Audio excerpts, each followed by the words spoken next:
नमस्कार दोस्तों, आज अपने जो टॉपिक है नेक्स्ट वो है कूलाम के नियम का सदिश निरूपण। अपना टॉपिक आज नया जो है वो कौन सा है? कूलाम के नियम का सदिश निरूपण। अब देखिए, कूलाम के नियम के सदिश निरूपण के लिए अपन ने एक निर्देश तंत्र लिया और इस निर्देश तंत्र में अपन ने दो बिंदुवत आवेश लिए Q1 और Q2 जो कि स्थिर बिंदुवत आवेश है। कैसे हैं? स्थिर बिंदुवत आवेश है और इनको बिंदु A और B पर रखा गया। देखो Q1 को तो कहां पर रखा है? A पर, और Q2 को कहां पर रखा है? बिंदु B पर रखा गया है। जो Q1 आवेश है उसका मूल बिंदु के सापेक्ष जो स्थिर सदिश है वो R1 है और Q2 का जो मूल बिंदु के सापेक्ष स्थिर सदिश कितना है? R2 वेक्टर है। अब देखिए यहां पर Q2 जो है वो Q1 पर बल लगाएगा, Q1 जो है वो Q2 पर बल लगाएगा।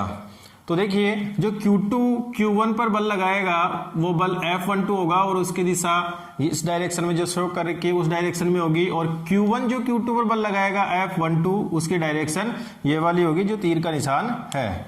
अब देखिए, अगर यहाँ पर इन बलों की दिशाओं के बारे में बात की जाए विस्थापन के रूप में, तो देखिए Q1 जो Q2 पर बल लगाएगा उसका जो विस्थापन सदिश होगा इधर वो R12 हो जाएगा और Q2 जो Q1 पर बल लगाएगा उसका विस्थापन सदिश हो जाएगा R12 वेक्टर। अब देखिए यहाँ पर अपन सदिशों के योग का त्रिभुज नियम अप्लाई करते हैं यहाँ पर, जो अपन ने 11वीं में पढ़ा था। और ये नियम ये कहता है कि समान क्रम वाले जो सदिश हैं, समान क्रम वाले जो सदिश है उनका योग विपरीत क्रम वाले सदिश के बराबर होता है। जैसे यहां पर अगर बात की जाए, देखो R12 की डायरेक्शन इस डायरेक्शन में है और R12 की डायरेक्शन ये वाली है जो तीर के निशानों के द्वारा शो कर रखी है। तो देखो पहला अपन बात करते हैं, देखो R1 वेक्टर और R21 वेक्टर ये एक ही क्रम में है तो इनका योग किसके बराबर हो जाएगा? इनके विपरीत क्रम का सदिश कौन सा हो गया?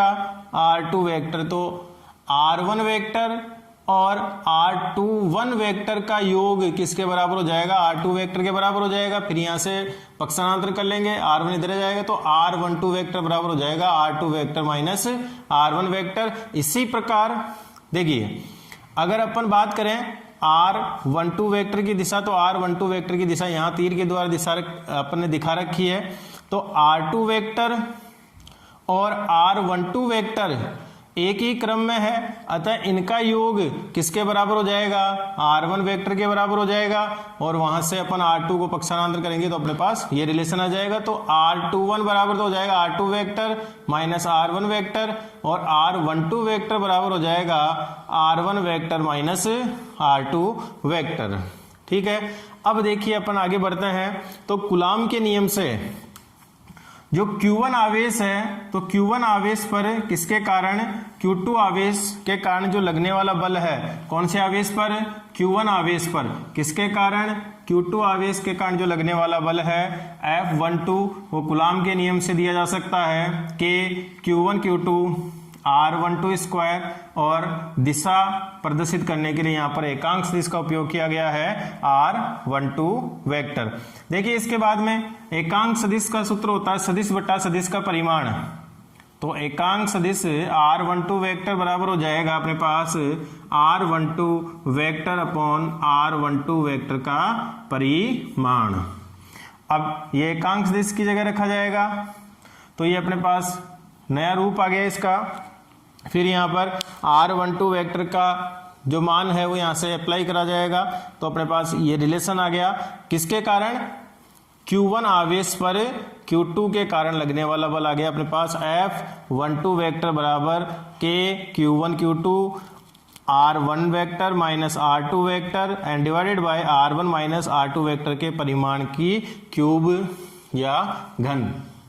अब देखिए इसी प्रकार Q1 पर जो लगने वाला बल है वो अपन ने निकाल लिया। तो अब Q2 पर लगने वाला बल निकाला जाए तो Q2 पर जो लगने वाला बल है F12 वो हो जाएगा K Q1 Q2 R12 cap upon R12 के परिमाण का स्क्वायर। ठीक है, आगे बढ़ते हैं अपन।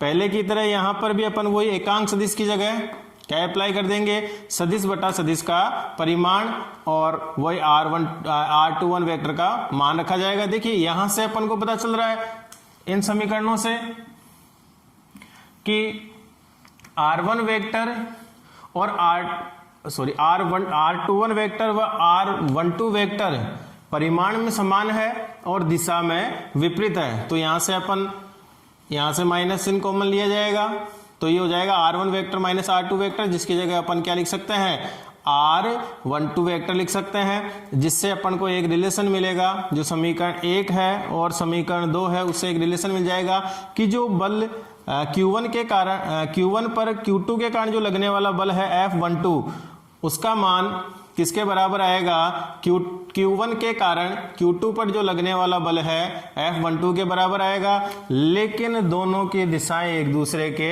विपरीत है। देखिए यहां से एक महत्वपूर्ण अपन को रिलेशन प्राप्त होता है और वो रिलेशन ये है, देखिए ये दोनों बल परिमाण में समान है और दिशा में कैसे हैं, विपरीत हैं। तो परिमाण में समान अगर दिशा में विपरीत बल होते हैं तो उनको क्रिया के विपरीत प्रतिक्रिया भी कहा जाता है। तो ये दोनों बल जो है वो क्रिया प्रतिक्रिया के नियम का भी पालन कर रहे हैं, या अपन ये कह सकते हैं कि जो कूलाम का नियम है वो क्रिया प्रतिक्रिया नियम का पालन करता है। अब इसके बाद में और भी महत्वपूर्ण तथ्य है कूलाम के नियम के, वो भी अपन देखते हैं।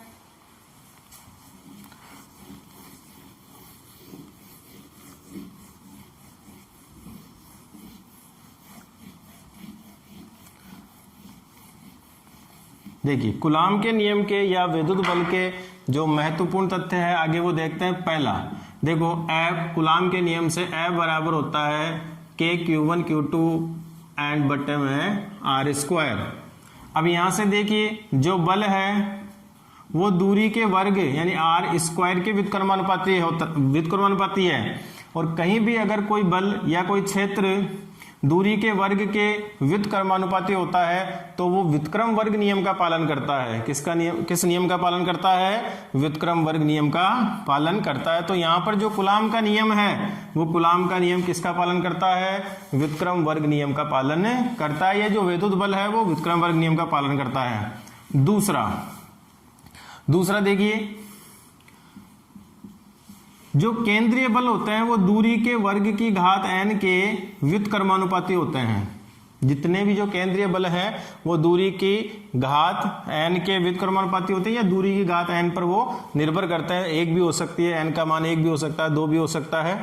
तो यहां पर देखिए कूलाम का जो नियम है या जो विद्युत बल है वो एक केंद्रीय बल भी है। कैसा बल है। नेक्स्ट जो इसका महत्वपूर्ण बिंदु है वो ये है कि जो कूलाम का नियम है वो स्थिर और बिंदुवत आवेशों के लिए ही लागू होता है। कूलाम का नियम स्थिर बिंदुवत आवेशों के लिए ही लागू होता है, ये गतिशील आवेशों के लिए लागू नहीं होता है, क्योंकि अपन ने आवेश वाले टॉपिक में पढ़ा कि जो गतिशील आवेश है वो विद्युत क्षेत्र के साथ साथ चुंबकीय क्षेत्र भी उत्पन्न करते हैं। इसके बाद में नेक्स्ट है जो कूलाम का नियम है वो लघु दूरियों के लिए लागू होता है, वृहद दूरियों के लिए ये लागू नहीं होता है। जैसे अपन ने गुरुत्वाकर्षण में पढ़ा था 11वीं क्लास में, तो गुरुत्वाकर्षण बल जो है वो वृहद दूरियों के लिए लागू होता है, और जो ये विद्युत बल है वो लघु दूरियों के लिए लागू होता है। जो नेक्स्ट इसका महत्वपूर्ण बिंदु है, जैसे अपने पास दो आवेश है Q1 और Q2, इन दोनों को अपन ने r दूरी पर रखा है, तो यहाँ पर बल हो जाएगा F बराबर K Q1 Q2 और बट्टे में R²। अब देखिए अगर इन दोनों आवेशों के बीच में कोई दूसरा आवेश लाकर रख दिया जाए, जैसे अपन ने यहाँ पर Q3 आवेश और लाकर रख दिया, तो देखो Q3 आवेश को लाने पर जो Q1 और Q2 के मध्य लगने वाला बल है उसके मान में कोई परिवर्तन नहीं होता है। यानी दो आवेशों के मध्य अगर कोई तीसरा आवेश लाया जाए तो उन दोनों आवेशों के मध्य लगने वाले विद्युत बल के मान में कोई परिवर्तन नहीं होता है, क्योंकि अपन ने कूलाम के नियम में भी देखा कि कूलाम का नियम केवल दो आवेशों के लिए बल दे सकता है, दो से ज्यादा के लिए नहीं दे पाएगा। दो से ज्यादा के लिए फिर अपन को अध्यारोपण का सिद्धांत काम में लेना पड़ेगा।